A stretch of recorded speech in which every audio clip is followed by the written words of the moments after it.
کا پہلا نمبر، دمادم بس کلندر، علی کا پہلا نمبر، دمادم بس کلندر، علی کا حیدر حیدر حیدر حیدر حیدر حیدر حیدر۔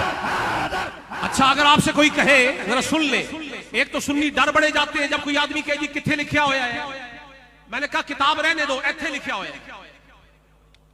فرماتے ہیں کہ صحابہ کرام میں اہل طریقت کے مشائخ اعظام، آج کل یہ طریقہ چل پڑا ہے کہ صحابہ میں ولایت نہیں تھی، صحابہ سیاست میں بہت اچھے تھے۔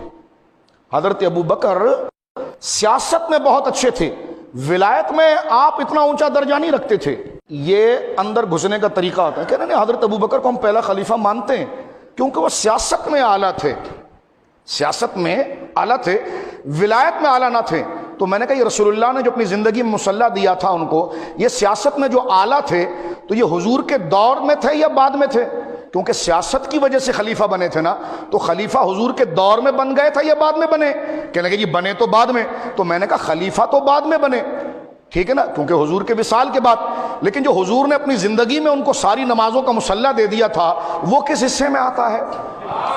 جو حضور کے مصلح پر کھڑے ہو اگر وہ ولی نہ ہو تو تم کتنا بڑا ظلم، اور کس طریقے سے اہل سنت ہو کر نام لے کر سنیت کی پشت میں خنجر مارنا۔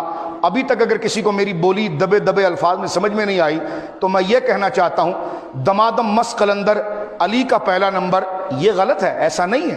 اہل سنت کا عقیدہ، حضرت صحابہ کا عقیدہ اور حضرت داتا صاحب کا عقیدہ، غوث اعظم کا عقیدہ، سارے سیدوں کا عقیدہ، پیر مہر علی شاہ کا عقیدہ، دمادم مس قلندر ابو بکر کا پہلا نمبر، یہ میں کہنا چاہ رہا ہوں۔ اور یہ کوئی مذاق اور لطیفہ نہیں، اس پر اسلام کی بنیادیں رکھی ہوئی ہیں، یہ جذباتی نعرے نہیں، اس کو ہٹانا اسلام کی شکل کو بدل دینا ہے۔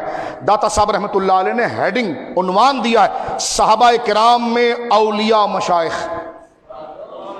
یہ نہیں کہ صحابہ کرام میں ایڈمنسٹریٹر یا پولیٹیشن، سیاستدان، نہیں، فرمایا کہ اولیاء مشائخ۔ ان میں ذکر فرماتے ہیں ان ائمہ کرام کے احوال کا تذکرہ کرتا ہوں جو صحابہ کرام میں سے مشائخ اولیاء کے پیش رو اور طریقت اور ذات و صفات و احوال میں ان کے امام و قائد ہیں، میں ان کا ذکر کروں گا جو طریقت میں امام ہیں۔ سب سے پہلے لکھتے ہیں صحابہ کرام میں شیخ الاسلام، اب لکھ رہے ہیں صحابہ کرام میں شیخ الاسلام، بعد از انبیاء خلیفہ و امام، تاریک دنیا، تاریکین دنیا کے سردار، صاحبان خلوت کے شہنشاہ، آفت دنیاوی سے پاک و صاف، امیر المومنین سیدنا ابو بکر صدیق رضی اللہ عنہ۔ میں نے کہا بھی کومنٹس میں مجھے نہیں چیخنا، ابھی آپ جاؤ اور جا کر داتا صاحب کو پڑھو۔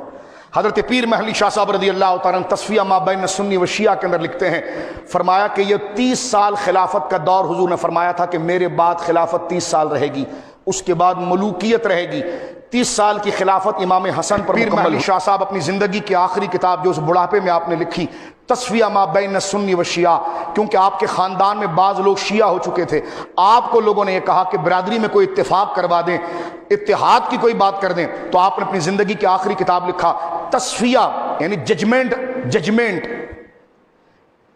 بین سنی و شیعہ، یعنی سنی اور شیعہ کا اگر اتحاد ہو سکتا ہے تو کیسے ہو سکتا ہے، کیونکہ ان کے خاندان کے لوگ بھی اس طرف گئے تھے اور تھے پہلے سے۔ تو آپ نے فرق یہ کیا، یہ نہیں کہ بس میرے چچا کا بیٹا تو جا کر مل گئے، انہوں نے کہا ججمنٹ یہ ہے وہ قانون جس پر تصفیہ ہوگا۔ اور اس میں آپ نے جملہ لکھا، فرمایا 30 سالہ خلافت کا جو دور ہے اس میں قانون یہ ہے کہ جو پہلے ہے اس کے لیے لازم ہے کہ وہ بعد والے سے افضل اور اولا ہو۔